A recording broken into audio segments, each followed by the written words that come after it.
Dahil tayo nautusan na ating asawa na ayusin ang sasakyan at lilinisan po natin. Ito na po ang ating sasakyan. Magka-arwas tayo ngayong araw kahit pakulimlim.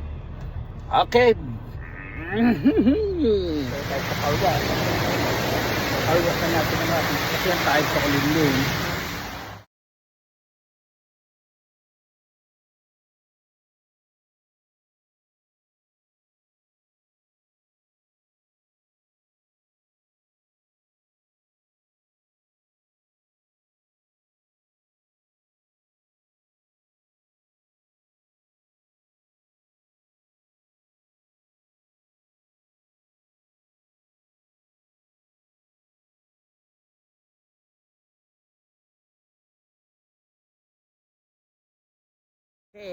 Nalinis na po natin ang ating sasakyan.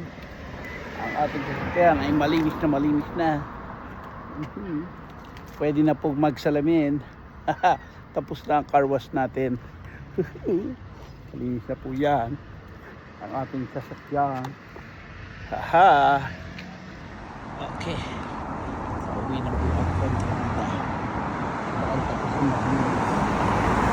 Tapos si Pangat malinis na. Ito nga po yan. Pagkita nyo naman. At tayo po ay tutuloy na. Dahil pag-linsya tayo ng sasakyan.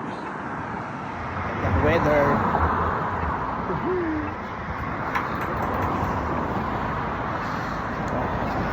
Pagsak sa likod. Subasog na. Siyempre subasog na po. Dahil sa kaadikan. Okay, let's go.